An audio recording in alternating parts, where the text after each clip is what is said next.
Hi everyone, welcome back to Extra Credit, and this is our 12th episode on ancient Greece. So last time we saw that with the Persian menace finally on the very doorstep of Greece, the hopelessly outnumbered allied city-states set out to meet them in battle. The objective was to hold the line at two strategic locations by land and sea, a narrow strip of water off of Artemisium and a narrow mountain pass called Thermopylae. Meanwhile, the Persians' objective was the city of Athens itself. Still burning from his father Darius's humiliation at the Battle of Marathon now 10 years ago, the number one item on Xerxes' to-do list was to teach the cheeky city-state a lesson it would never forget. As for the icing on the cake, once Athens was conquered, all of Greece would be absorbed into the great king's colossal empire, never to be free again. All of which prompted the allied Greeks to say, "Over our dead bodies," and Xerxes was like, "Deal."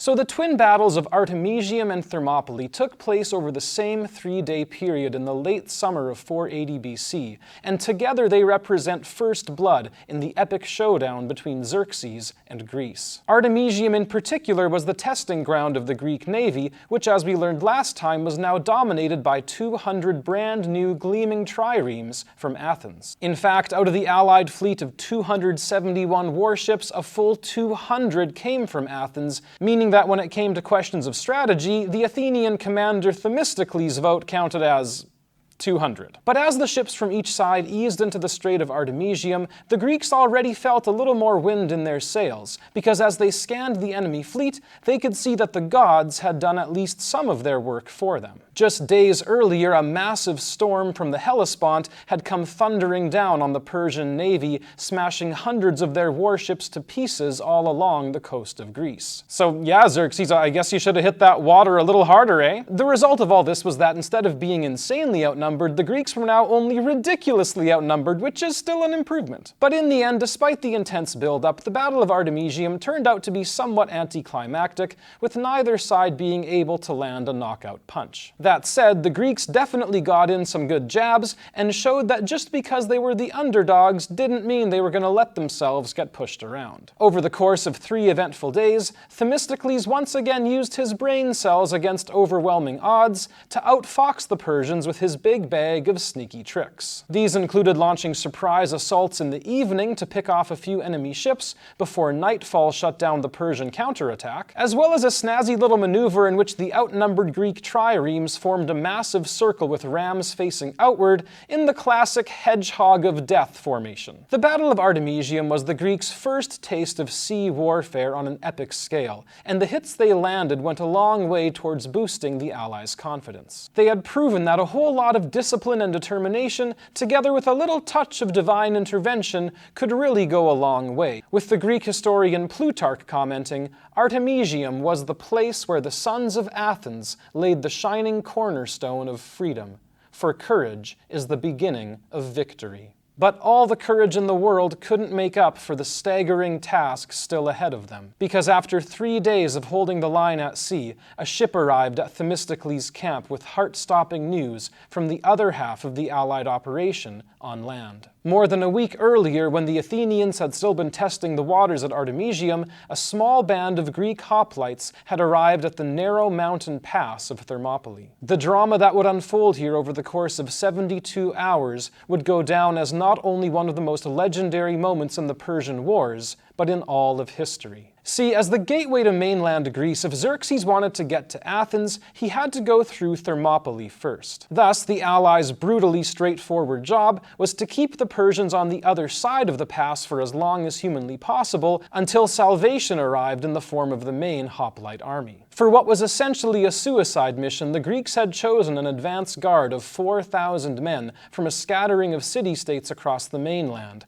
a squadron that would be outnumbered by at least 50 to 1. But the undisputed leaders and the centerpiece of the legend to come was a hand-picked force of 300 warriors from the matchless city-state of of Sparta. Together with their king, these 300 Spartans would be immortalized in history for their courage, skill, and sacrifice in the face of impossible odds.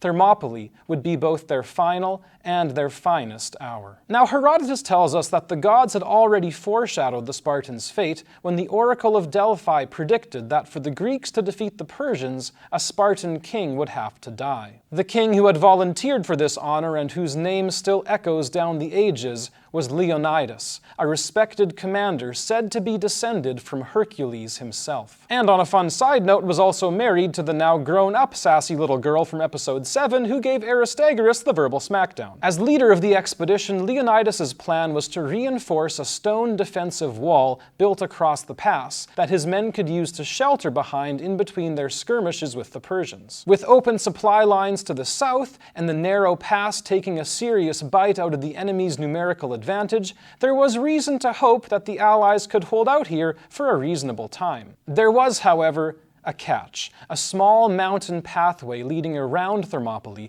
which, if used by Xerxes to surround the Greeks, would spell game over for Leonidas and his men. Luckily for them, the Persians had no idea that this all-important backdoor existed.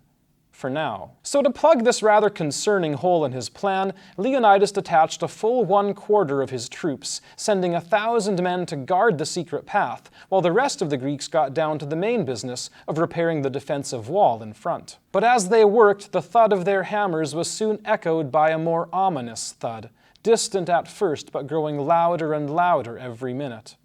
The Persians had arrived. Curious as to what his puny enemies had been up to all this time, Xerxes sent out a single horseman to find the lay of the land, but the report he brought back made the great king scratch his head. The scout described a bewildering scene of a few hundred Spartans hanging out in front of a low defensive wall, combing their long hair and exercising in traditional Greek gym clothes, i.e., no clothes. Wondering what on earth this bizarre spectacle could mean, one of his subjects explained to the king that as impossible as it was to believe, this minuscule force was actually preparing to fight. According to Herodotus, the man told an astonished Xerxes, "These men have come here to fight us for the pass. It is their custom, you see, whenever they are about to risk their lives, to dress their hair.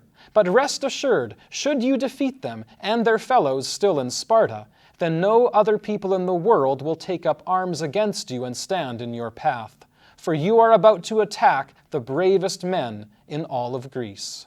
With a warning like that, it was no wonder that Xerxes called on Leonidas's men to lay down their weapons. And of course, it was equally no wonder that Leonidas fired back with the most legendary Spartan one-liner of all time, "Molon lave," come and get them. Unable to believe that this pitiful force was actually serious about resisting, Xerxes waited 4 days for the Greeks to come to their senses and run. For 4 days, the armies stared each other down across the pass. For 4 days, the Greeks sharpened their spears and counted every breath. For 4 days, Thermopylae was silent. At dawn on the 5th day, Xerxes nodded.